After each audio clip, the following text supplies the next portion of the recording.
Music 112 standing wave project. Start off, talk about some standing waves. If you take your wave right here and it's turned around, first talk about nodes and antinodes. So the part where the wave doesn't change, stays right there is the node. The big difference is either the high or low part there are called the antinodes. And a standing wave then is what happens when you get a sound wave. That's just the right length that the node lines up with the wall of the room you're in. So if I have a wall right there,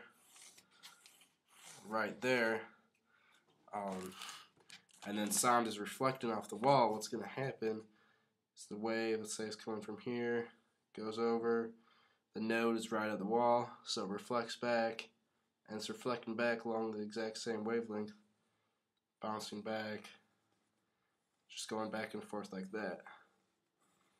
So then you get that. So why this is bad? Depending on where you are in the room, you're going to hear different frequencies emphasized. So if I'm standing right there, my little stick figure right there, let's say, little facial hair there, you know, then I'm hearing that sound differently than if I'm standing here and my head's in the middle of that sound wave. So if I was trying to mix my recording, I might turn down that frequency too much. Here I might emphasize it too much. So basically standing waves get in the way of making a good recording. A couple things you can do to eliminate standing waves. Avoid parallel walls. So if you have, even if the wall kind of, I looked online and saw, if you have something that kind of jets out like that along the wall, then you have a sound wave. Instead of hitting this and coming straight back, hits this, reflects up, and then you avoid standing waves. So let's figure out what standing waves would occur in this room. So first of all, I'm going to measure this back wall here across. So my handy 9.5, kind of 9 3/4 inch tall binder will be my measuring utensil. So start 9 3/4,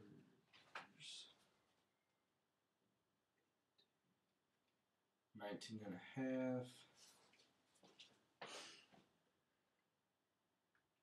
29.25, 39, 48.25, 48,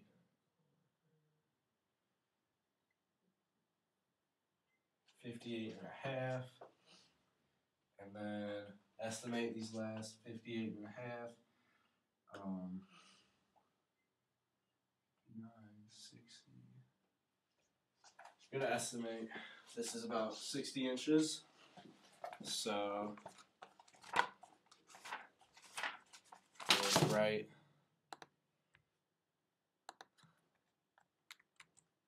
this down. My handy Microsoft Word document I have it open, but you can't see. So now measure how tall this room is.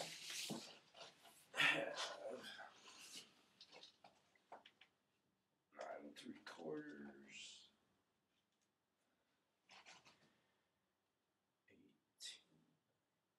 19.5, 29.25, 39,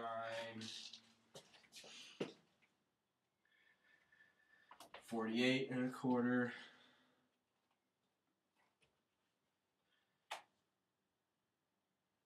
50, I lost count here.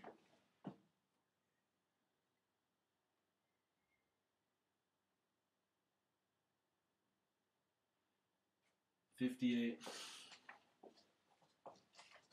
60,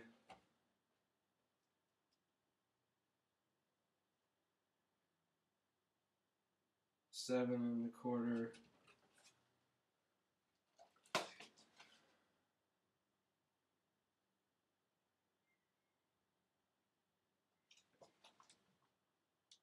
77, 6 1/4. I'm gonna say that's 80 feet tall, or 80 inches tall. Whoa.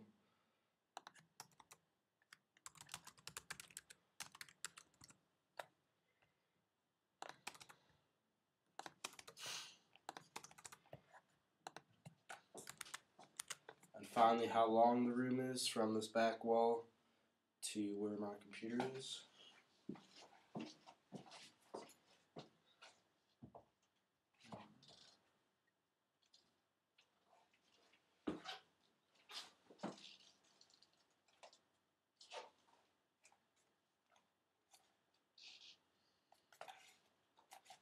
Lost count.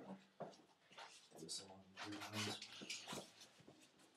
1, 2, 3, 4, 5, 6, 7, 8, 9, 10.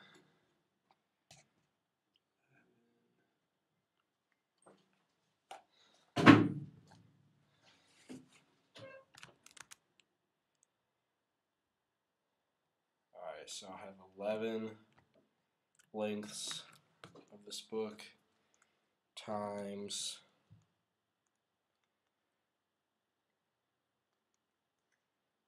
9.75.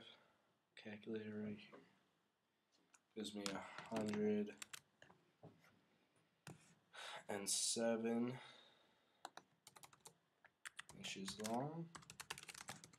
So I'm going to change this all into feet so I can use it in my formula. So start off, it's going to be 60 inches wide, which takes 60 divided by 12.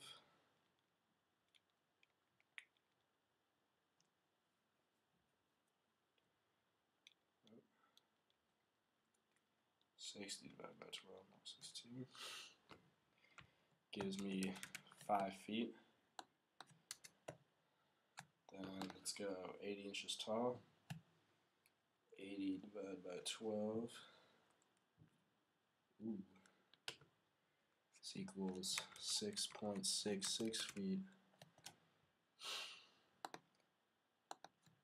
Definitely will not record church music in this 666 room. How long is it? 107 divided by 12. 9.81 feet. So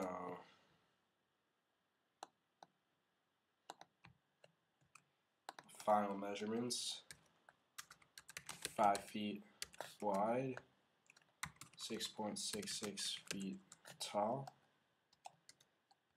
and 8.91 feet long. So the next step is plug it into formula, which is a variation on, it's given lambda, the distance, equals velocity over frequency. We invert that to get frequency. We're trying to figure out the frequency, so a frequency equals the velocity in feet per second over the distance. We know that the velocity is 1,130, so our first frequency will be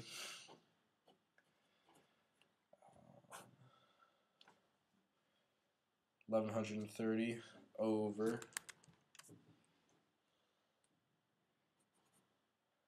5 feet,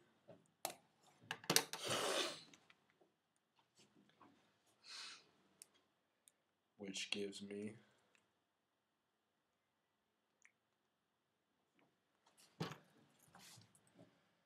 226.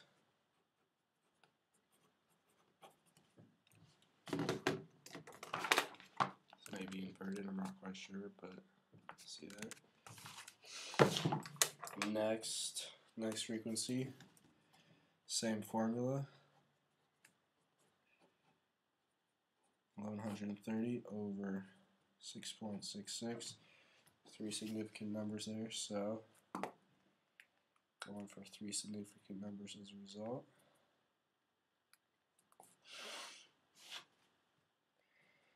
And we have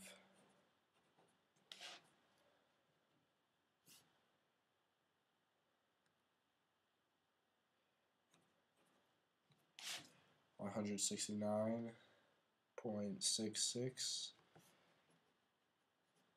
And finally, we take, figure out the last frequency. Same 1130 divided by 8.19. Bring back this calculator. 8.91, my bad.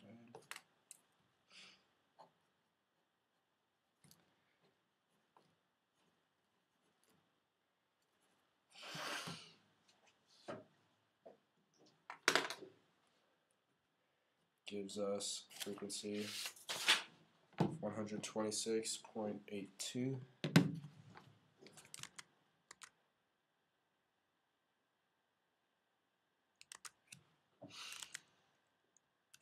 So in the end, the frequencies that would result in standing waves in this room, practice room 62, be frequencies of 226, frequency 169, and frequency of 126.